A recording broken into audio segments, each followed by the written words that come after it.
En France, nous fêterons le 1er juillet prochain le vote à l'unanimité à l'époque, on est loin de cette situation aujourd'hui, à l'unanimité donc par le Parlement de la loi dite de 72 qui fait du racisme un délit et non une opinion. Je dis on est loin parce que à l'époque, cette loi avait été votée par l'ensemble des députés gauche, centre et droite réunis, ce qui évidemment ne serait pas le cas aujourd'hui. Certes, il y a des différences concernant les formes et les victimes du racisme en Bolivie et en France. En Bolivie, ce sont les peuples originaires, les premiers Boliviens en quelque sorte, qui sont les victimes de l'oligarchie blanche venue d'ailleurs. Ils ne sont donc pas, comme chez nous, entre guillemets, indésirables, on ne réclame pas leur expulsion, mais on leur demande de rester des sujets de non-droit. En France, les victimes du racisme, eux, sont venus d'ailleurs, même si cela remonte à plusieurs générations, qu'il s'agisse des territoires français d'outre-mer ou des anciennes colonies. L'extrême droite peut donc faire le chantage à, entre guillemets, l'invasion, même si le patronat a besoin de ces travailleurs immigrés, comme travailleurs, notamment des travailleurs sans papier, comme travailleurs sans droit, donc exploitables comme ils le veulent. Même si les manifestations, les victimes diffèrent suivant les lieux et les époques, le racisme est toujours un moyen de domination et d'exploitation d'un groupe d'humains sur d'autres groupes d'humains. Il se conjugue la plupart du temps avec une autre forme d'exclusion, qui est l'exclusion sociale dans une guerre contre les pauvres à l'échelle planétaire. Depuis le temps de l'esclavage, des colonisations, des migrations liées à l'ère industrielle de l'Occident et l'exploitation éhontée qui a conduit à l'extrême pauvreté de continents entiers, le racisme a pris des formes différentes, mais ses objectifs demeurent les mêmes. Ils sont de deux ordres. Premier objectif, faciliter ou permettre les mécanismes d'asservissement et de domination d'êtres humains avec le même enjeu, la course à l'argent, au profit d'une minorité dominante qui tire sa richesse de l'exploitation de la majorité. Or, pour permettre l'exploitation, quoi de plus facile que de faire croire que l'exploité est, entre guillemets, inférieur? Voltaire écrivait en parlant de l'esclavage: « On m'affirme que nous sommes tous enfants d'Adam et Ève. Je ne suis pas généalogiste, mais si ces prêcheurs disent vrai, alors nous sommes tous cousins. Mais alors, comment peut-on user avec ses parents de manière aussi terrible ?» Les guerres de conquête et la colonisation n'ont jamais avoué leur véritable objectif, à savoir l'appropriation des richesses de continents entiers au profit d'une minorité. En tout premier lieu, il a fallu faire passer l'idée que les peuples de ces continents n'étaient pas vraiment humains. Il faudra attendre la fameuse controverse de Valladolid en 1550 pour admettre que, entre guillemets, les Indiens ont une âme. Mais dans le même temps, le même tribunal a conclu que les Noirs d'Afrique, eux, n'en avaient pas. Pourquoi? Il fallait bien justifier la traite, devenue de plus en plus nécessaire pour les colons, afin de remplacer la main-d'œuvre que constituaient les peuples originaires des Amériques qui avaient été décimés. Cette, entre guillemets, inhumanité des Africains a perduré bien après la fin de l'esclavage. N'oublions pas les hontes de l'Occident, dont on parle si peu, qui sont l'organisation de zoos humains dans lesquels des hommes, des femmes, des enfants venus d'autres continents, en particulier d'Afrique, étaient exhibés au public dans des cages comme des animaux. On pouvait y lire les écriteaux, entre guillemets, « Ne nourrissez pas les indigènes, ils sont nourris ». À Paris, cette horreur a existé officiellement jusqu'en 1931. Des millions de Français se rendaient à de tels spectacles.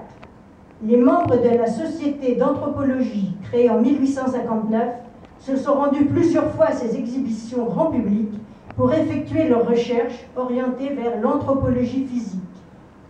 on assiste à travers les zoos humains à la mise en scène de la construction d'une classification à, entre guillemets, race, et l'élaboration d'une échelle permettant la hiérarchisation du haut en bas de ces soi-disant races. Des scientifiques participent à la mise en place de cette échelle monstrueuse. Ainsi, lorsque les pays occidentaux seront obligés de reconnaître l'humanité de ces hommes et de ces femmes d'autres continents, qu'il ne sera plus possible de les considérer comme des animaux, se mettra en place alors très facilement le concept de race, entre guillemets, et bien évidemment de race inférieure, que l'on pourra continuer à exploiter sans scrupule. Ces différences seront d'abord sur des critères de couleur de peau ou d'aspect physique. Puis, lorsque les scientifiques apporteront enfin la preuve de l'unicité de la race humaine, on se basera sur des critères culturels ou de civilisation. Nous en sommes toujours là aujourd'hui. Le 4 février dernier, l'ancien ministre de l'Intérieur, Claude Guéant, a osé déclarer devant un parterre d'étudiants d'extrême droite, je le cite, « Contrairement à l'idéologie de la gauche, nous affirmons que toutes les civilisations ne se valent pas et que nous devons protéger la nôtre. » C'est la fameuse théorie du choc des civilisations de Bush pour justifier les guerres permanentes illégitimes. À la base du colonialisme, quel qu'il soit, il y a bien une soi-disant supériorité de la race blanche. Il faut l'ériger en dogme pour justifier la conquête, toujours accompagnée de massacres, d'atrocités, puis ensuite permettre l'exploitation des richesses et des peuples colonisés.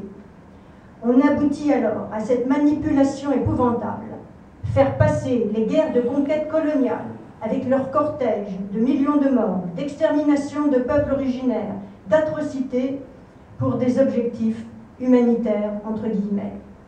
Les objectifs avoués changent. D'abord, il fallait convertir les païens pour sauver leurs âmes, entre guillemets, après d'ailleurs affirmer qu'ils n'en avaient pas. On n'est pas à une contradiction près.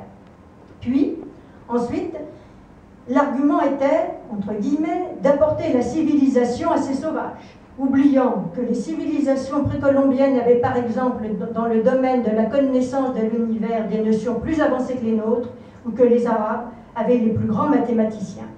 Aujourd'hui, on justifie les interventions étrangères et l'occupation en prétendant apporter la démocratie. Mais les objectifs réels, eux, n'ont pas changé. Il s'agit toujours de s'approprier les richesses des peuples que l'on a qualifiés d'inférieurs. En Amérique latine, et plus particulièrement en Bolivie, le racisme s'exprime en l'encontre des peuples autochtones, considérés comble du comble comme étrangers chez eux et privés jusqu'à une époque récente du droit de tout citoyen dans son propre pays. Jusqu'à l'élection du président Morales, les indigènes n'étaient pas les enfants de la Bolivie, ils n'étaient que sa main-d'œuvre. Jusqu'il y a un peu plus de 50 ans, ils ne pouvaient pas voter, ne pouvaient pas marcher sur les boulevards des grandes villes. Evo Morales, dans son premier discours présidentiel, a rappelé, je le cite, « Les indigènes ne furent pas invités en 1825 à la fondation de la Bolivie. Toutes les premières constitutions, sans exception, laissèrent à la porte les femmes, les indigènes, les noirs, les pauvres, les paysans. Pour les tenants de l'extrême droite raciste, l'élection d'un président indigène est scandaleuse. Ce qui est scandaleux, c'est que cela ne se soit pas produit avant. Comme le dit le journaliste Eduardo Galeano, la Bolivie est née aveugle car le racisme jette de la poudre aux yeux. Cette cécité n'est qu'une mauvaise habitude d'étrangers arrogants. Morales assassin, criaient les fascistes de Sucre ou de Bando. Quel est pour eux le crime, entre guillemets, du président Evo Morales? Celui d'être indigène et de le revendiquer avec une fierté légitime, sans aucun doute. Mais surtout, celui de vouloir une Bolivie délivrée de la misère, de l'oppression coloniale, de vouloir que les richesses de son pays profitent à tous. Le tort de vouloir la justice et les droits égaux pour tous. Ne nous y trompons pas. Ils disent vouloir, entre guillemets, je les cite, la peau de l'Indien, pour attiser les haines. Mais la droite fascisante chercherait à l'éliminer de la même manière s'il n'était pas indien, pour les mêmes motifs qu'ils ont assassiné le président Salvador Allende.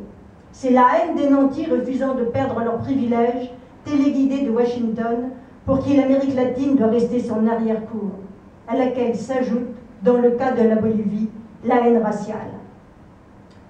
En Europe, l'objectif du racisme est tout autre. Il faut détourner la faillite de nos gouvernants en rendant responsable une catégorie de population considérée comme des boucs émissaires. On sait quelle a été la solution.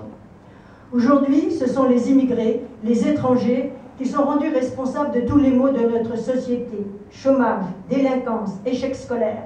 Mais ce ne sont pas les immigrés qui ferment les écoles, qui ferment les hôpitaux, qui ferment les usines. C'est la politique ultralibérale de l'axe Sarkozy-Merkel.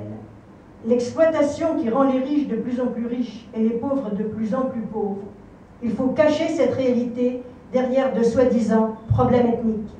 Il faut détourner la légitime colère de celui qui a peur de l'avenir vers l'immigré, vers l'autre. Mais l'immigré n'est pas coupable, il est la première victime. Ne vous trompez pas de colère, tel est le slogan, notre slogan actuel que nous adressons à l'électeur FN qui croit trouver dans le nationalisme raciste et xénophobe une issue à ces problèmes.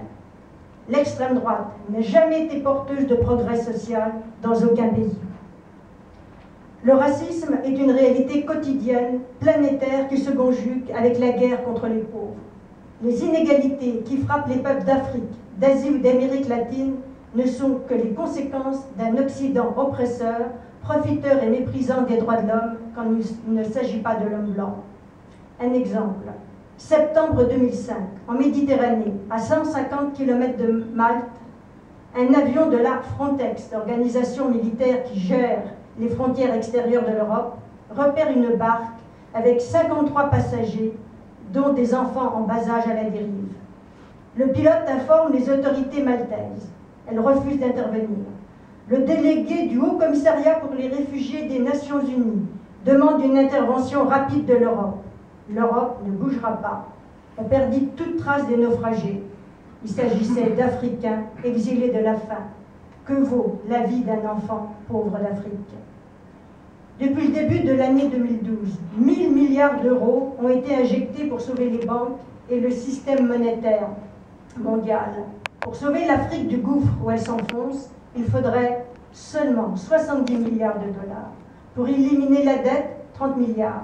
Pour éradiquer la faim dans le monde, 19 milliards. Pour permettre l'accès à l'eau potable pour toute l'humanité, 19 milliards. Pour éliminer l'analphabétisme, 5 milliards.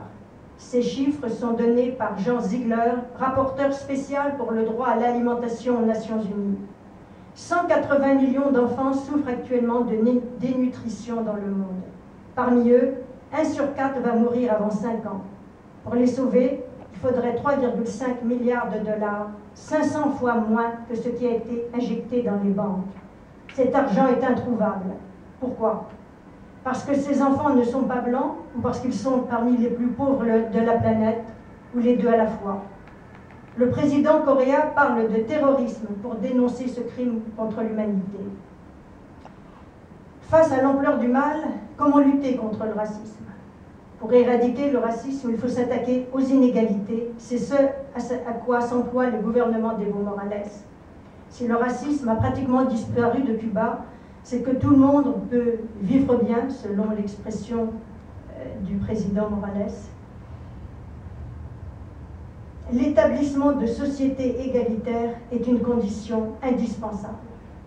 En attendant, il y a deux axes de combat, l'éducation, le juridique.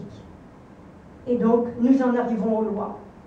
Une loi contre le racisme ne le fait pas disparaître des consciences. Elle le rend illégal.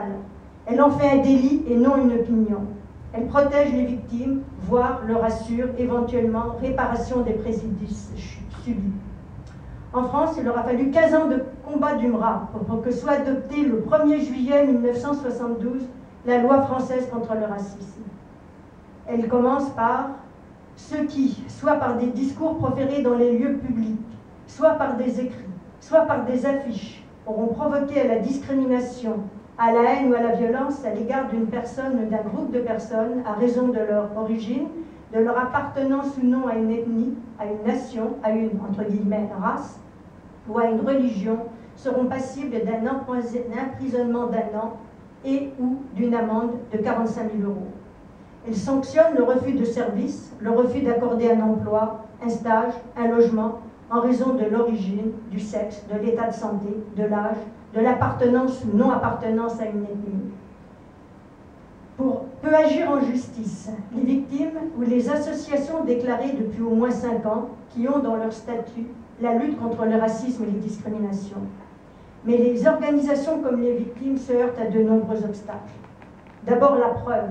Il faut apporter la preuve que c'est en raison de l'origine que l'emploi, le stage ou le logement a été refusé, ce qui bien évidemment est extrêmement difficile. Concernant l'injure ou la diffamation, pour la première fois de son histoire, le MRAP a dû porter plainte contre des ministres en exercice, Hortefeux, Guéant, Morano.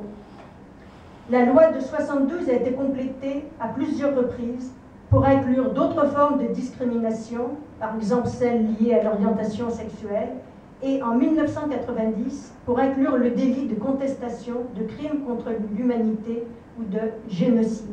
Elle est alors devenue la loi Guessot. Sont reconnus le génocide commis par les nazis à l'encontre des Juifs, mais nous devons nous battre pour que soit reconnu celui à l'encontre des Tziganes. Le génocide arménien, l'esclavage et la traite négrière ont été reconnus comme crimes contre l'humanité par la loi du 10 mai 2001, dont la députée de Guyane, Christiane Taubira, fut à l'origine, mais ne sont toujours pas reconnus au jour d'aujourd'hui comme génocide et crimes contre l'humanité, l'extermination des peuples indigènes, qu'il s'agisse des peuples des Amériques ou de ceux d'Australie ou de Tasmanie. Aztèques, Incas, Mayas comptaient entre 70 et 80 millions de personnes. Un siècle après l'arrivée des conquistadors, il n'en restait plus que 3,5 millions. 8 millions d'Indiens laissèrent leur vie rien que dans les mines de Potosi. Nous, les Indiens, sommes bien peu de choses, disait Luzmila Carpio, ambassadrice de Bolivie en France, après le massacre de Pando. Pendant combien de temps encore cela va-t-il durer? En Bolivie, dès son premier discours d'investiture, le 22 janvier 2006, le président Morales marque sa volonté, je cite, d'en finir avec le colonialisme, avec l'oppression, avec les discriminations. Il rappelle le message de Tupac Yupanqui: un peuple qui en opprime un autre ne saurait être un peuple libre. Il lie le droit des peuples indigènes à celui des pauvres, la lutte contre le racisme à celle contre les inégalités sociales, ce qui est capital. Pour la première fois dans l'histoire de Bolivie, je le cite, les Aymara, les Quechua, les Morenos sont présidents. Nous appliquerons le droit des pauvres à se gouverner eux-mêmes, le droit des pauvres à être président. L'adoption par référendum le 25 janvier 2009 de la nouvelle constitution politique est une étape capitale. Il aura fallu plus de 5 siècles pour que les peuples indigènes originaires soient enfin reconnus par leur nom et que la Bolivie devienne État plurinational, reconnaissant ainsi, je cite l'article 9.3, les nations et peuples indigènes, originaires, paysans qui la composent. Le droit à l'autonomie, à l'autogouvernement, à leur propre culture, à la reconnaissance de leur institution, à la consolidation de leur identité territoriale, article 2, se fait au détriment d'aucun autre secteur de la citoyenneté bolivienne. La loi contre le racisme ou toute forme de discrimination adoptée le 8 octobre 2010 vient compléter et enrichir la nouvelle constitution dans ce domaine. Dans son discours du 8 octobre 2010, le président Morales rappelle, je le cite, « Le racisme est arrivé le 12 octobre 1492 », ce qui signifie qu'il le considère bien comme la conséquence de la colonisation. Les opposants à cette loi utilisent en Bolivie les mêmes arguments que l'extrême droite française, celui de la liberté d'expression. Mais la liberté d'expression, comme toutes les libertés, a ses limites, définies par le fait de porter atteinte à d'autres valeurs de la démocratie, notamment le respect de la dignité humaine, l'égalité.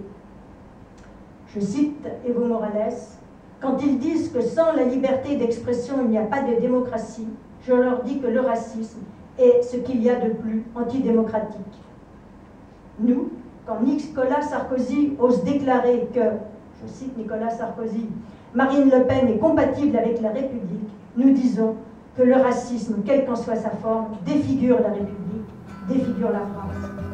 d'autant que ceux qui, en Bolivie comme en France, se servent honteusement de la liberté